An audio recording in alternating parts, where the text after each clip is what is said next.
Ladies and gentlemen, welcome back to Somos Mas, the official podcast of the World Cup 2022 from Qatar. My name, of course, is Seth Bidoff. Joining me again this evening, the one and only Earl Nieto. Earl, I don't know about you, man, but today was a fantastic day of football, and you were up you were texting us at like 3:30 this morning. So Yeah, I know. I take it that means that you were up at 3 a.m. For the Saudi Arabia match. Yeah, I don't even know why I was up at 3 in the morning. I could have been doing something better, like sleeping, but I wasn't. So I decided, let's watch a match. I mean, I'm gonna be on air tonight, so might as well know what I'm talking about. Yeah, that's always good. Good to know that you came prepared today. And I got to say, I did not wake up at 3 a.m. I set my alarm this morning, and then I got up. Next thing I knew, my alarm had gone off, and it was an hour and a half later. So I missed the 3 a.m. match. I missed the first half of the 6 a.m. match, but I got in, watched everything today, watched the 9 and 12, and then went back and watched the replay of the Saudi Arabia match. And I gotta say, it's being touted as one of the biggest upsets in World Cup history, and it honestly, at the end of it, it felt like it. Yeah, But it definitely watching did. that, I mean, I don't know about you. Like I watched that, watching back that Argentina match. 10 minutes in, Messi gets the PK, converts. Argentina looks really strong early, and then the momentum just shifted entirely. Yeah, and And really, so what shifted that momentum was that stupid ref. Um, that line judge on the side, he was not good. We'll put it at that. Some of those offside calls that he did call were questionable at best. There was one where Martinez took off on a run. Well, he did like some juke move where he faked going backwards and then started going forward and was called offside on that, even though he was nowhere near offside. mhm. Um, so yeah, I mean that line judge did play a very big part in the momentum shift because, like you said, I mean Argentina gets a PK 10 minutes in. Um, and just the rest of the first half, at least, Argentina looked deadly. They were constantly looking to score, constantly making a run somewheres towards towards the goal. They were constantly looking to score, and every time that they did, and every time that they would score, they were offside. Yeah, I think it was three times there in the first half that Yeah, the Argentina had three goals called back due to the offside flag going up, and and then there you was know, one that Martinez actually scored, and they left the score.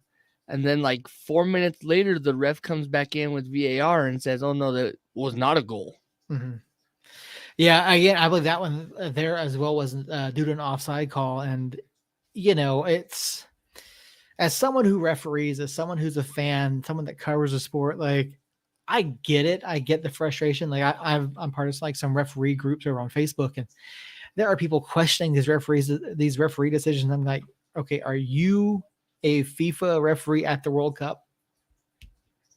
And people still obviously you're welcome to disagree with the referee and all that kind of stuff, but I have to say I think aside from some questionable cards, I think the refereeing has been pretty spot on. I think Yeah, between the VARs and the reviews, and even the instant decisions have been pretty well handled.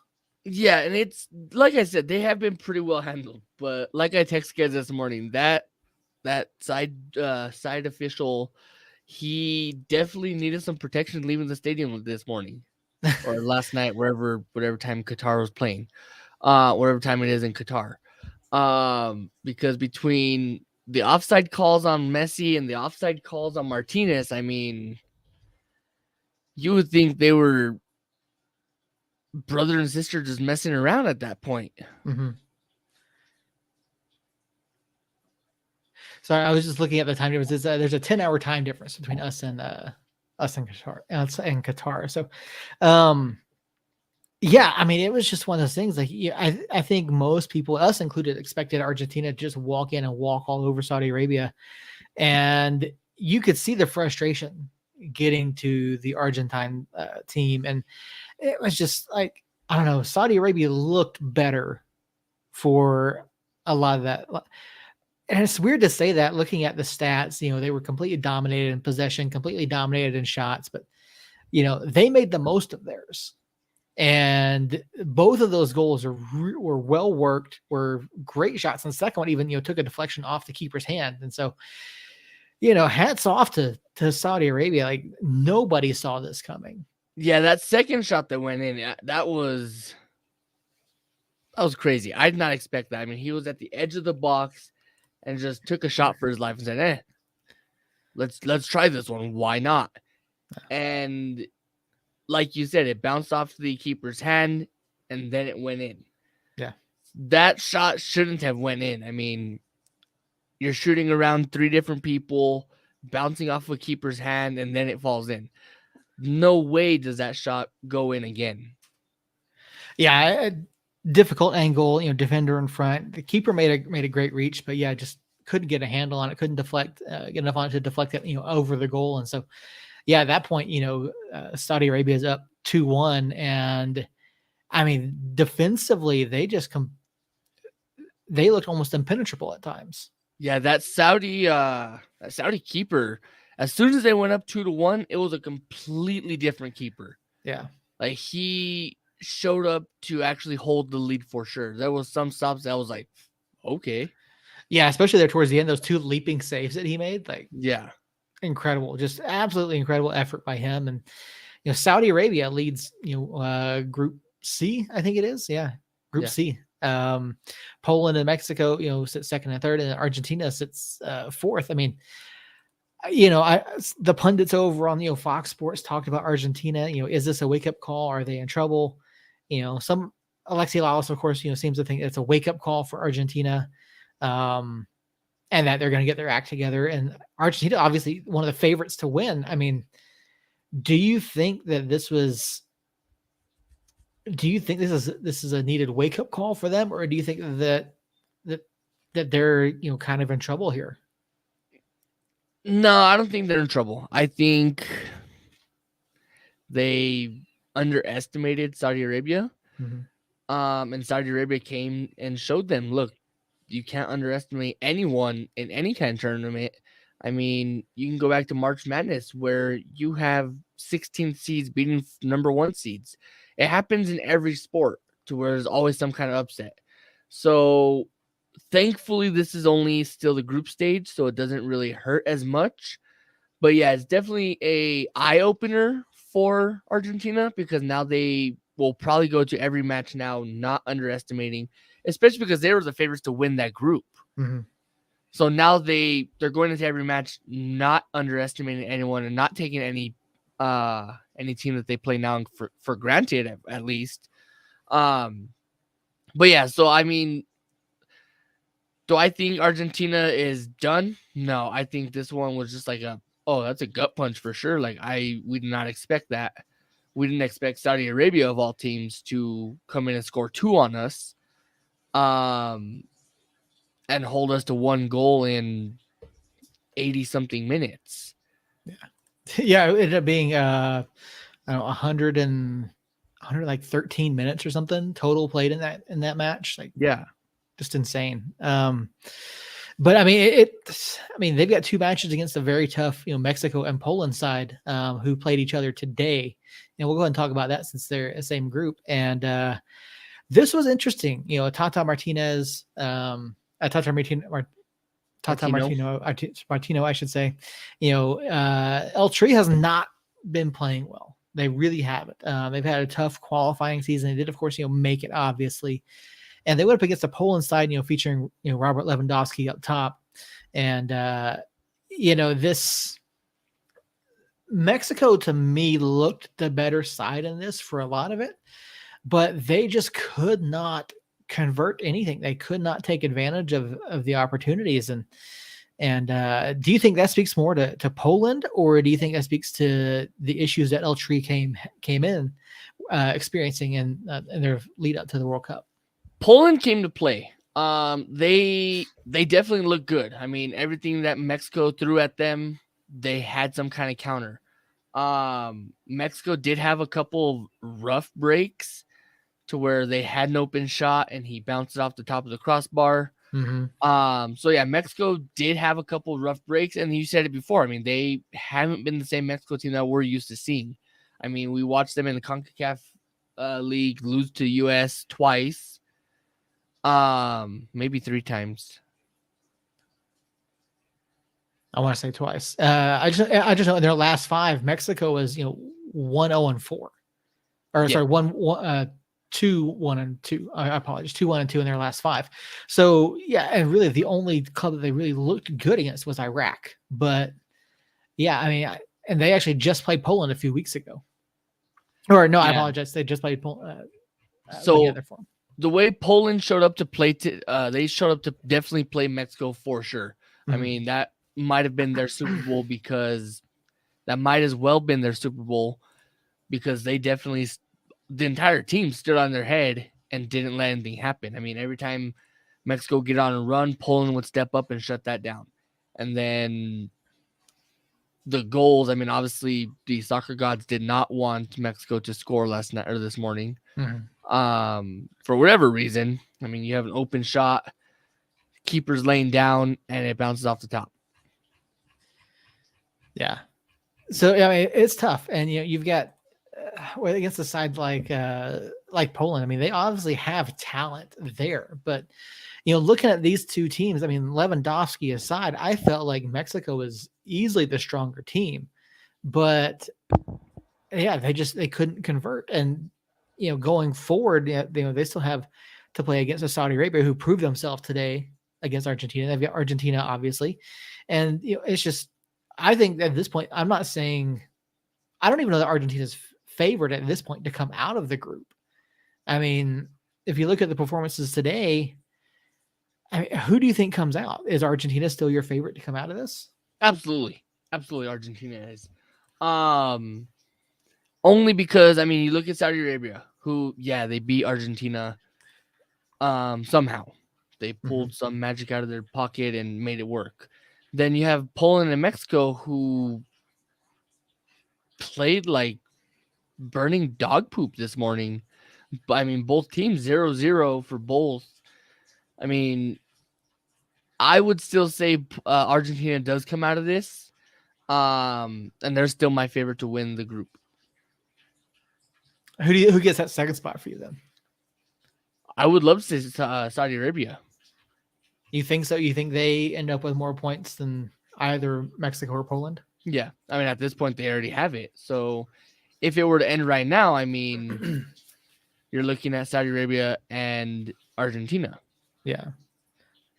No. Well, at this moment, based on, I think, fair play, it would be Saudi Arabia and Poland. But yeah, I mean, I think this group now is wide open. I mean, each of these matches is going to be tough. I still think Argentina is the best all-around club in this group, but I mean, Mexico and Poland could both beat up on Saudi Arabia potentially, and it's going to come down to how they play against Argentina.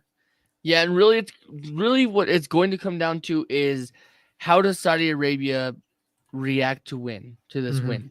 Do they accept this as the win of the tournament for them, or do they take it as, hey, this was a must win for us, let's go have another one and another one?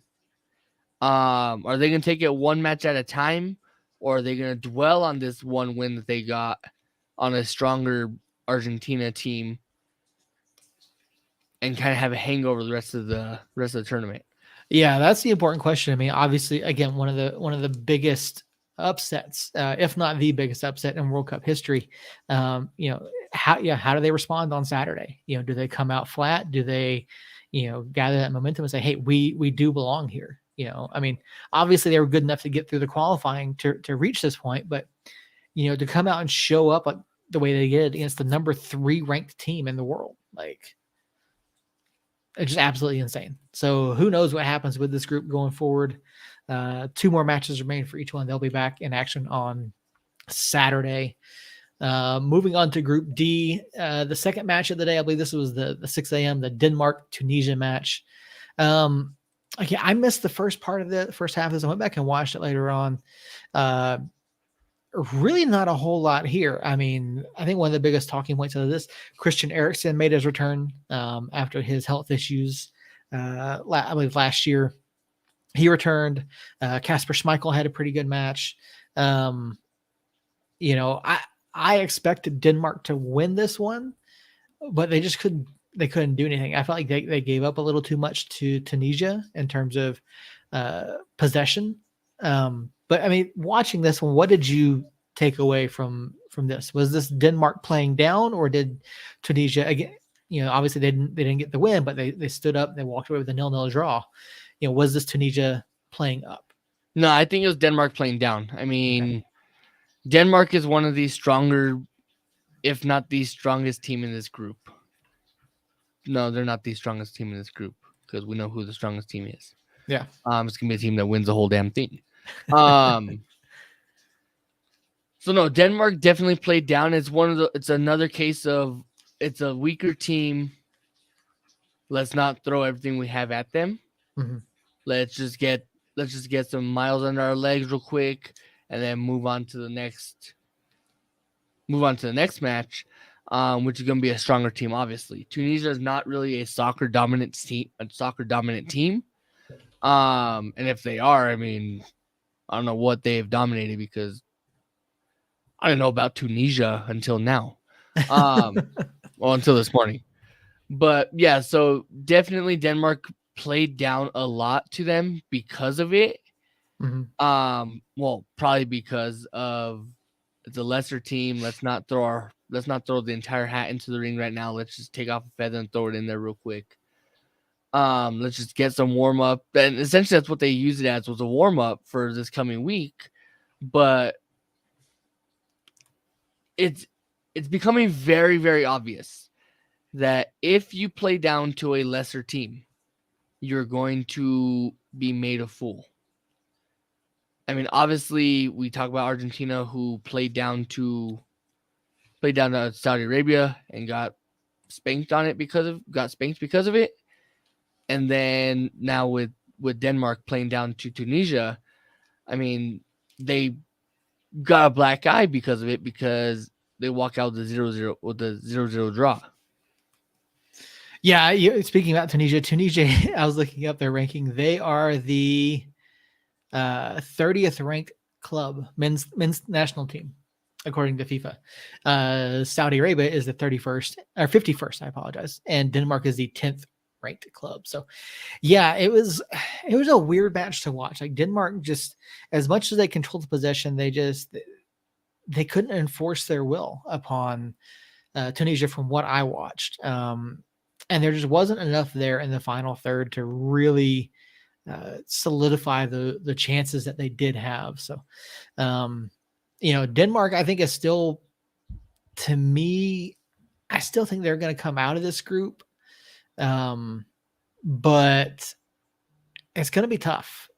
It's going to be tough because when you look at France and Australia jumped out to an early lead today, and then France came storming back, and you had to wonder. This to me was, while it was going to be interesting to watch, it was more interesting to watch from the perspective of how many goals will France score. I certainly was not expecting them to go behind early. When Australia got that early goal and seemed to have a bit of that momentum early on, like, what was your reaction to that? I wasn't worried at all. I mean, okay. Yeah, Australia scored first in the first 13 minutes or something like that. Double checking, but I believe 9th minute. Yeah. 9th minute. Yeah. I knew it was super stupid early. I wasn't worried at all. I mean, it's France. You have Mbappe. You have literally everyone in the freaking world on the France team right now. It's literally a FIFA Ultimate Team just there. So I'm actually disappointed in France, though. So, yeah, they gave up the one goal. I figured that would have pissed them off, and they obviously would come back and score. I figured that part out right away. Mhm. It's that simple case of, oh, you hit me first, now I'm gonna self-defend. But they only did 4. Do you think that's? Do you think that was a little bit low for this, or did you think that was fair for how they played? No, that was super low. I Okay. mean, I was expecting 5 or 6 Mm-hmm. because it's France going against a lesser Australian team.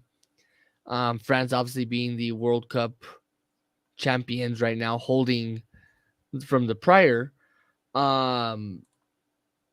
Yeah, I definitely expected a lot more than 4 for sure. Yeah, it was an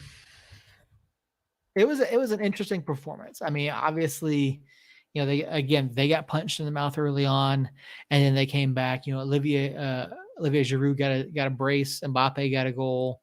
So I mean, they really turned it on after Australia came out. Australia even had a chance to add a second there fairly early on as well, and France is France. They are Mbappe clearly. didn't have a good match either. I mean, Yeah.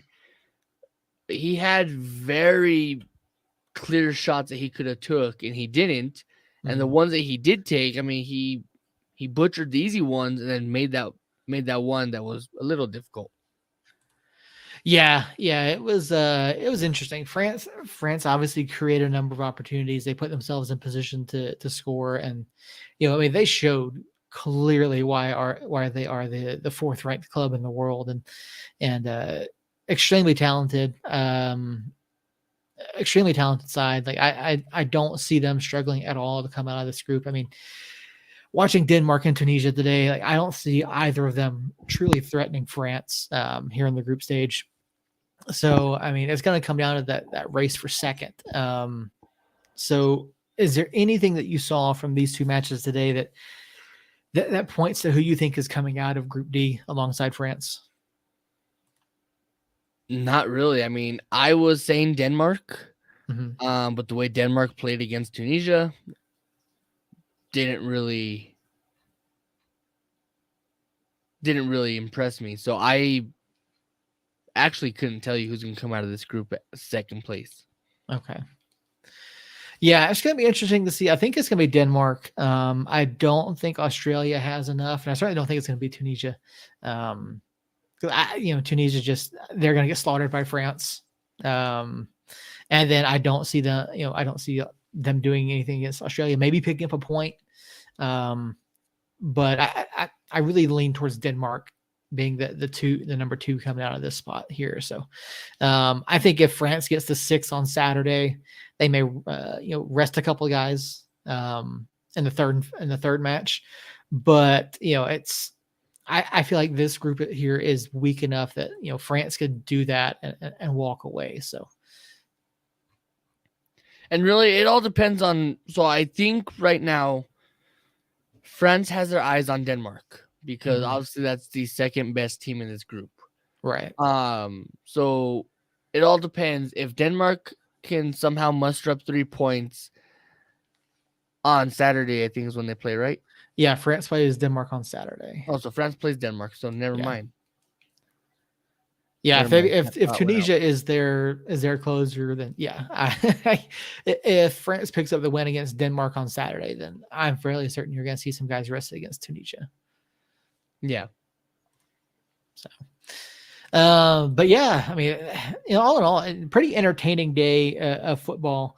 France gets a 4-1 win over Australia. Poland 0-0 with Mexico, Denmark, Tunisia 0-0, and Saudi Arabia, obviously big upset so far, 2-1 win over Argentina. Looking ahead to tomorrow, groups F, E, and F hit the pitch for the first time. 3 a.m. Morocco hosts Croatia. Earl, are you getting up for this one?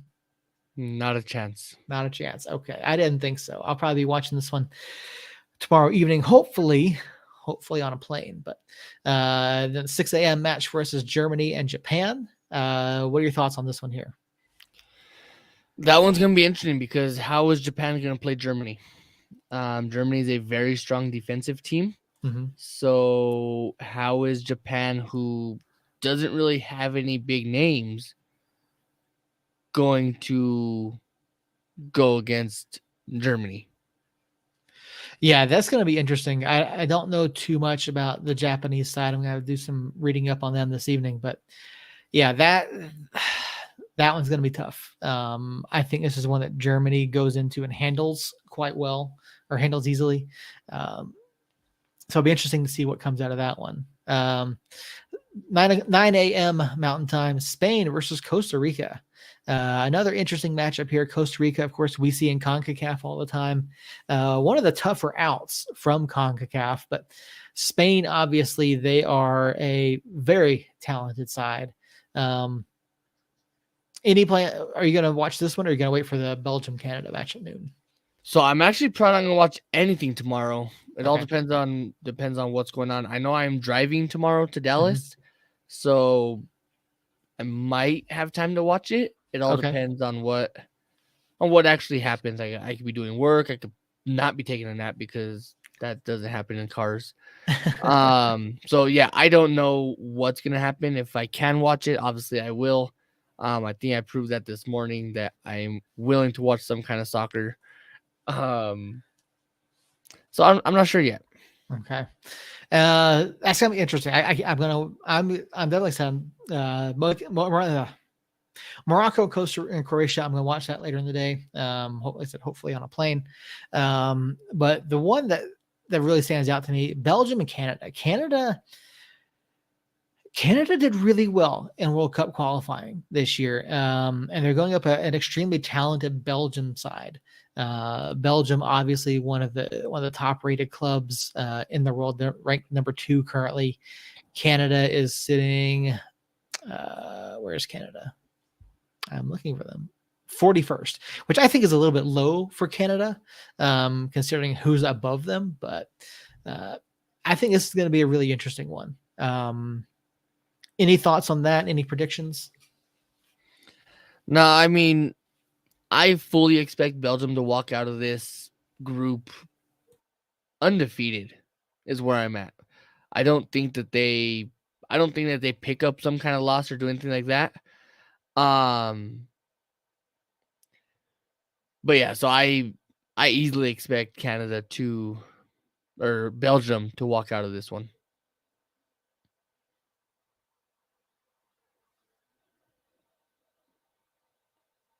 And this, folks, is what you call a commercial break.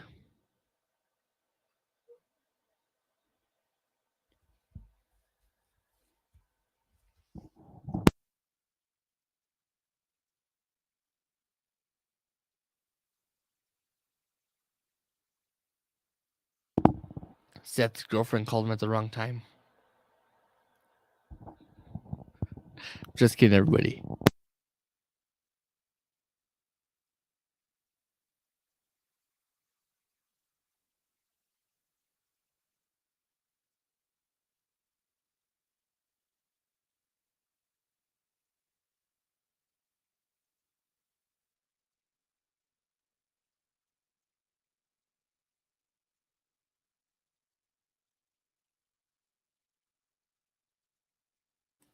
Okay, I apologize for that. Yeah, I heard what you said, not my girlfriend. That was actually my son's mom. Went to urgent care this evening. Everything seems to be okay, so we're good. So, yeah, Belgium and Canada is going to be an interesting match. I think this is one that Belgium should win, but it would not surprise me if Canada pushed them a bit. Yeah, I fully expect Canada to come out and play. I mean, they did, like you said, they did great in qualifying. They did great in the CONCACAF League. Did they play CONCACAF? Canada, yeah, they did. I don't know what I was thinking. Had a brain stroke for a couple seconds there. But yeah, they've played great. So, I mean, they are definitely my pick to walk out second out of this group. mm-hmm. But I fully expect Belgium to, like I said, go undefeated in this group just because it's Belgium and they're really good. Yeah, yeah, they are. With guys like Kevin De Bruyne and Romelu Lukaku, like it's just Belgium's an incredibly talented club. But yeah, Canada won their group in round one of CONCACAF qualifying, and they actually finished top of the table after round three. So yeah, Canada did quite well in qualifying. So should be another set of good matches tomorrow. A lot of interesting things to watch for. So Earl, thank you again for joining us this evening. And we will be back again tomorrow with your groups E and F first match recap. So until next time, Somos Unidos.